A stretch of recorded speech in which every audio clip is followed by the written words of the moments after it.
Hey everybody, welcome back to my channel. I'm sitting out here in my car. I've got just a few minutes to kill, so I thought I would go ahead and film a segment, let you know what I've got going on right now. It is so beautiful here today. The sun's not out, but it's that perfect temperature in the 70s, and the birds are singing. It's just a nice day to have a little bit of fresh air. So anyway, I was looking at Reese Witherspoon's book club list recently and noticed that over the past year, she's had some books that I think I've read one already and really loved it. And the others are either A, on my TBR, or B, when I looked up the synopsis of the book, sounded really interested. So I'm going to make 3 videos, of which this is part 1. And I'm going to read 4 books in each video and let you know what I think about them. So the 4 books that I'm going to read for this video are The Dictionary of Lost Words by Pip Williams, Counterfeit by Kirsten Chin, Honey and Spice by Bolu Babalola, and Wrong Place, Wrong Time by Jillian McAllister. I already read Wrong Place, Wrong Time a couple of months ago, and it's very possible that I'm just going to go ahead and read it again. I normally don't reread books, but I'll tell you a little bit more about this when I actually get to that point in making that decision. But if I had been able to give Wrong Place, Wrong Time a lot more than 5 stars, I would have done so. It was in a month when I was giving out 5 stars like they were candy. I read that book and wished I had not been so generous because it truly deserved all 5 of those stars, and I felt like I didn't do it justice. So I may very well, even though it's been a couple of months, read it again. So I have already started reading Honey and Spice, and so far I'm really enjoying this book. I am about 195 pages in, about halfway done, and this is a romantic comedy. The premise of this book is sharp-tongued and secretly soft-hearted Kiki Banjo has just made a huge mistake.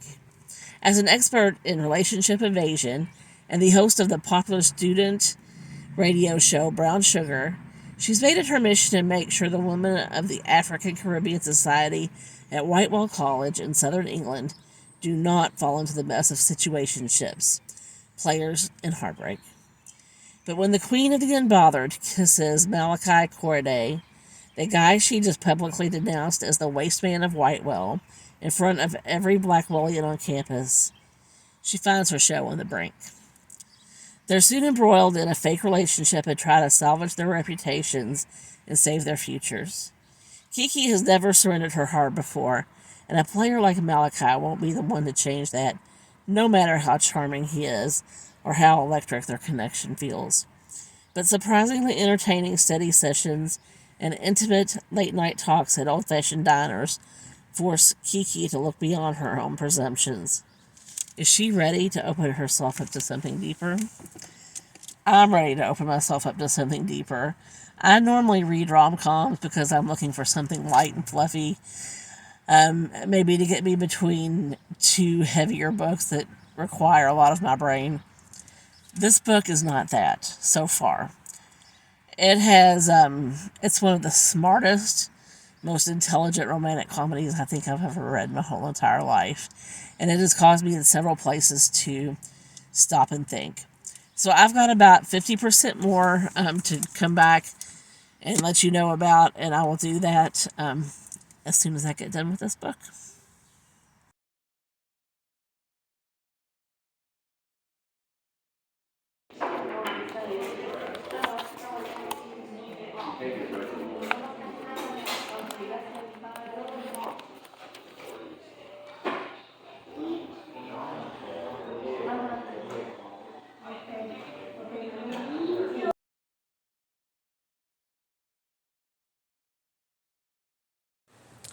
Hey y'all, wanted to come back and give you a quick update.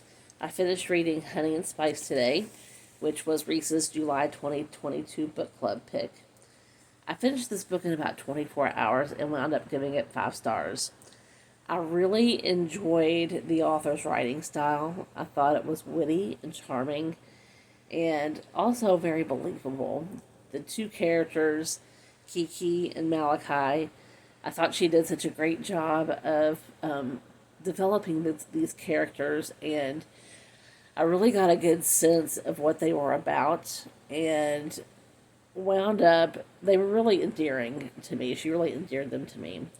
So, like I said, I would highly recommend this book. I thought that it hit different than most romances. Um, really, not much fluff to it at all. A lot of drama, and I really am grateful to have picked up this book and to have enjoyed it over the past day. So, the next book that I'm going to pick up is Counterfeit by Kirsten Chen. This is Reese's June of 2022 book club pick. And here's the synopsis. Ava Wong has always played it safe. As a straight-laced, rule-abiding Chinese-American lawyer with a successful surgeon as a husband, a young son, and a beautiful house, she's built the perfect life. But beneath his facade, Ava's world is crumbling. Her marriage is falling apart. Her expensive law degree hasn't been used in years, and her toddler's tantrums are pushing her to the breaking point. Enter Winnie Fang, Ava's enigmatic college roommate from mainland China, who abruptly dropped out under mysterious circumstances. Now, 20 years later, Winnie is looking to reconnect with her old friend. But the shy, awkward girl Ava once knew has been replaced with a confident woman of the world, dripping in luxury goods, including a coveted Birkin and classic orange. The secret to her success? Winnie has developed an ingenious counterfeit scheme that involves importing near-exact replicas of luxury handbags, and she needs someone with a U.S. passport to help her manage her business. Someone who'd never be suspected of wrongdoing. Someone like Ava. But when their spectacular success is threatened, and Winnie vanishes once again, Ava is left to face the consequences. I'm really curious to see if I'm even going to enjoy this book, because this does not sound like something that is in my comfort zone, and I don't think it is something that I would pick up on my own. So, I'm going to get into it, and I'm going to let you know.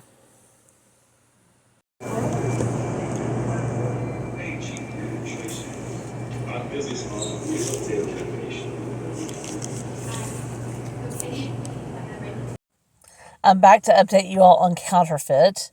I ended up giving it 2.75 stars. I almost DNF'd it, but I could kind of tell it was one of those stories that would go either way for me.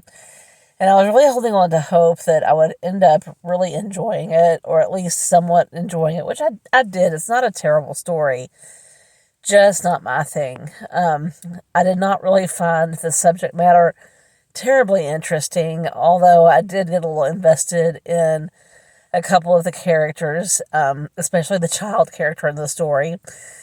And I was really just hoping that someone or something about the story would win me over. That really did not happen.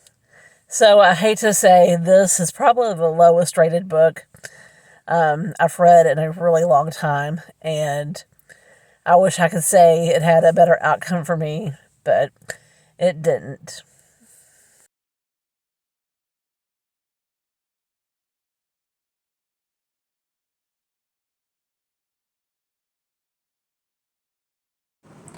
The next book on my list is called Wrong Place, Wrong Time by Gillian McAllister. I'm not going to read it at this point in time because I just read it in April.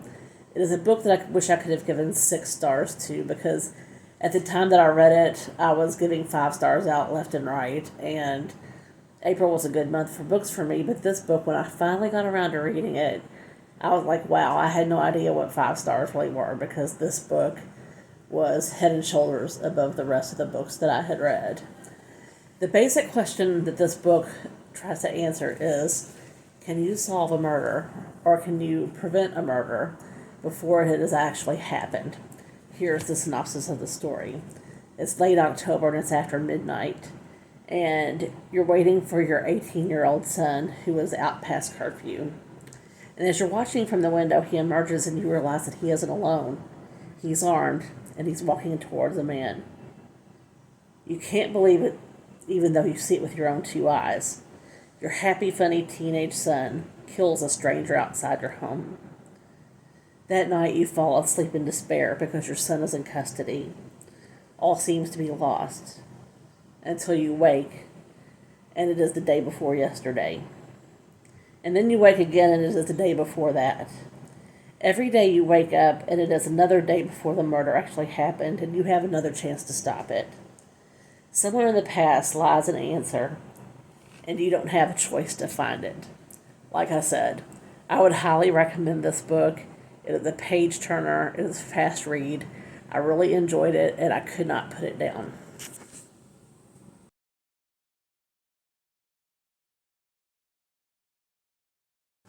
Good morning, everyone. I'm getting ready to start the May 2022 Reese Witherspoon Book Club selection. It is called The Dictionary of Lost Words.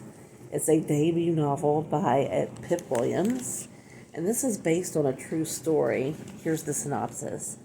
Esme is born into a world of words. Motherless and irrepressibly curious, she spends her childhood in the scriptorium, an Oxford garden shed in which her father and a team of dedicated lexicographers are collecting words for the very first Oxford English dictionary. Young Esme's place is beneath the sorting table, unseen and unheard. One day a slip of paper containing the word bondmaid flutters beneath the table. She rescues the slip, and learning that the word means slave girl, begins to collect other words that have been discarded and neglected by the dictionary men. As she grows up, Esme realizes that words and meanings relating to women's and common folks' experiences often go unrecorded, and so she begins in earnest to search out words for her own dictionary, the Dictionary of Lost Words. To do so, she must leave the sheltered world of the university and venture out to meet the people whose words will fill those pages. I am really intrigued by this book, and I can't wait to read Esme's story. I'll get back with you and let you know how I feel.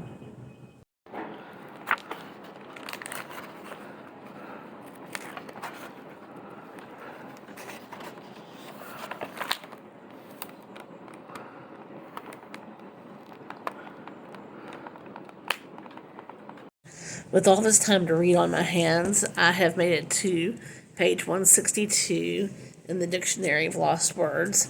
I wish I could tell you all that I'm loving this book, but I'm not. I'm also not hating it. It is keeping my interest. The writing's fine. It's got a 4-star review on Goodreads. I, barring some miracle, will not be giving it a 4-star review. But I am going to continue reading. I'm doing a combination of listening to the audiobook and reading along, or just listening as I'm needing to get some rest. And I'm going to continue, so I'm hoping that there is some improvement towards the end of the book. But as of right now, just kind of average for me.